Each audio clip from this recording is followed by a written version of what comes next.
Vamos estudar o livro Há 2000 anos, psicografia de Francisco Cândido Xavier, ditado pelo Espírito Emmanuel. É o capítulo 5º, segunda parte, de nome Nas Catacumbas da Fé e no Circo do Martírio.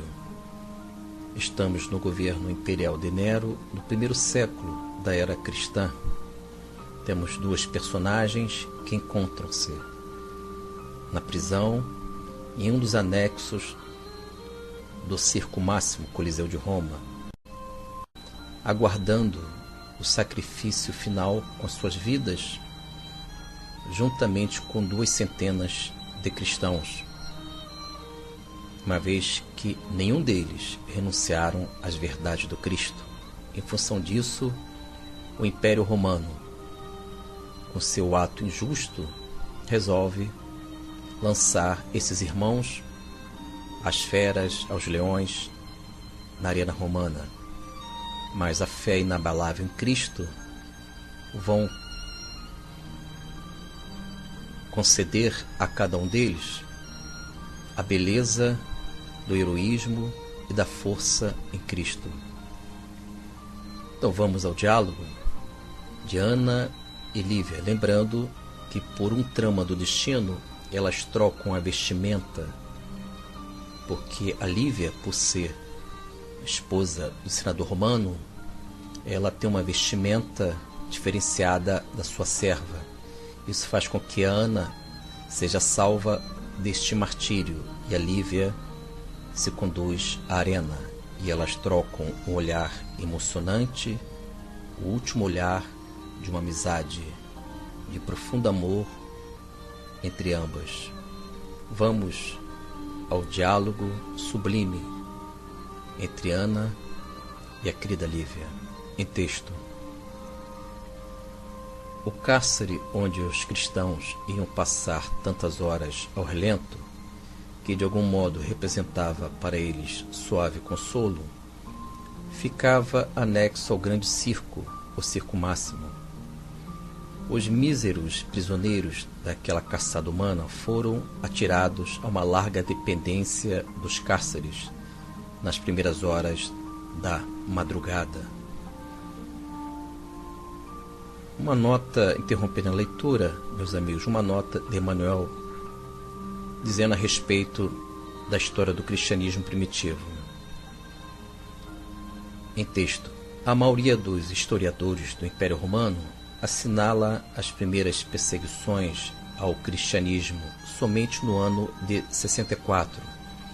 Entretanto, desde 58, alguns dos favoritos de Nero conseguiram iniciar o criminoso movimento, salientando-se que os cristãos da época, antes do grande incêndio da cidade, eram levados aos sacrifícios na qualidade de escravos misérrimos para divertimento do povo. Meus amigos, voltemos agora à leitura do texto do diálogo entre Ana e Lívia, serva e senhora. Em texto: de manhãzinha, mal o sol havia surgido de todo nas amplitudes do formoso firmamento romano, vamos encontrar Ana e Lívia em conversação quase serena, a sós, numa espécie de biombo dos muitos existentes na espaçosa sala reservada às mulheres, enquanto numerosas companheiras aparentavam descansar estremunhadas. Senhora, exclamava a serva, algo preocupada, noto que vos trato aqui com simpatia e deferência. Por que não pleiteardes imediatamente a vossa liberdade? Não, minha boa Ana, respondeu Lívia tranquila. Deves ficar certa de que minha alma está convenientemente preparada para o sacrifício. Isso é verdade, senhora, mas acredito que Jesus saberia compreender o vosso gesto, porque tendes ainda um esposo e uma filha. Assentou a velha empregada, como a lhe recordar as obrigações humanas. Um esposo, retrucou a nobre matrona, com heróica serenidade. Sim, agradeço a Deus a paz que me concedeu, permitindo que Públio me demonstrasse a sua contrição nestes últimos dias. E depois de ligeira pausa na sua confiança dolorosa, assentou com serena tristeza. Para mim, não pode haver o reflorescimento das esperanças aqui na terra. Só aspiro agora a morrer em paz confortadora com a minha consciência.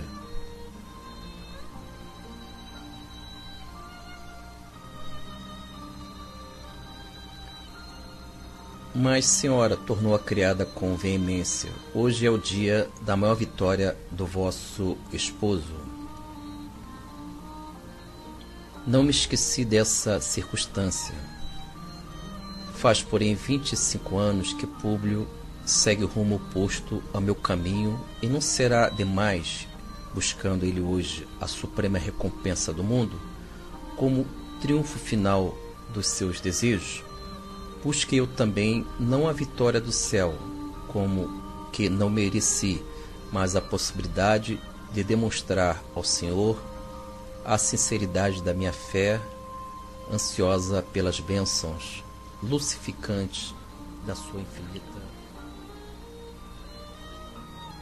Estamos estudando o livro Há 2000 anos, psicografia de Francisco Cândido Xavier, ditado pelo Espírito Emmanuel, segunda parte, capítulo 5. Voltemos o diálogo entre Ana e Lívia, que encontram-se em um dos cárceres dos anexos do Coliseu de Roma, no primeiro século da era cristã, aguardando o martírio final com suas vidas, juntamente com 200 de cristãos.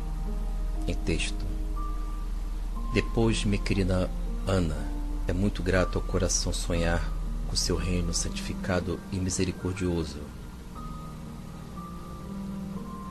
Vermos de novo as mãos suaves do Messias, abençoando-nos o Espírito. Lívia tinha um clarão divino nos olhos, que se molhavam em lágrimas espontâneas, como se houvesse caído sobre o seu coração o orvalho do paraíso. Interrompendo a leitura, meus amigos, a Lívia vai fazer um pedido a Ana de elas trocarem as vestimentas.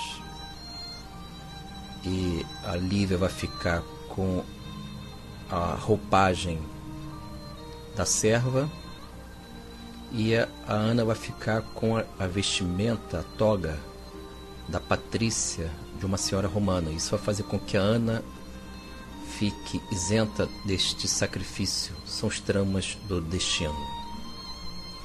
Voltemos. A Ana não pôde recusar ante os piedosos propósitos da generosa criatura. E num instante, na penumbra daquele improvisado recanto que as separava das demais companheiras, trocaram a toga e a túnica. Lívia e Ana, nesse instante decisivo da separação, trocaram entre si um amoroso olhar, angustiado e inesquecível. Ou seja, meus amigos, finalizando a leitura, lembrando que a Ana, ao trocar a sua túnica de serva com a Lívia a sua toga de patrícia romana, a Lívia ela ficou livre para de vez entender o valor da humildade cristã. E diante disso, houve o último momento entre ambas, A Lívia foi conduzida, juntamente com os demais cristãos, à arena romana, frente às feras, e Ana ficou na entrada impedida por um dos soldados do Império Romano. E neste instante decisivo da separação, segundo a narração de Emmanuel, elas trocaram entre si um amoroso olhar e último. Diante disso, nós tivemos este encontro, este diálogo em que a Lívia se consagrou ao cristianismo por inteiro, corpo e alma. E a querida Ana, ela viveu outras experiências também do sacrifício, introduzindo o senador romano Públio ao cristianismo primitivo. Com isso, meus amigos, a querida Lívia aceitou o testemunho das verdades do Cristo. Ela, ao viver a coroa de espinhos em sua experiência, ela se diferenciou do seu marido ainda nas imaturidades da busca do poder temporal. Enquanto que o Públio recebia a coroa de rosas das mãos do imperador Nero, a querida Lívia recebia a coroa de espinhos das mãos do Senhor Cristo. É a porta larga e a porta estreita. É o sim, sim e não, não dos valores da vida. Que venhamos a refletir dessa grande Marte, Lívia e Ana. Ambas estabeleceram um diálogo inesquecível nos anexos, nos cárceres, nas prisões do Coliseu de Roma, indicando para todos nós a coragem, as forças do bem que imperam nos cristãos primitivos. Fique na paz e tenhamos a grata lembrança da Marte Lívia e da Marte Ana, em que viveram a experiência de aceitar a coroa do Senhor Cristo, não confeccionadas com as coisas do mundo passageiro, mas sim ornamentadas pelas luminosidades do eterno, do manancial do Evangelho do Senhor Jesus. Fique na paz e que Jesus nos abençoe.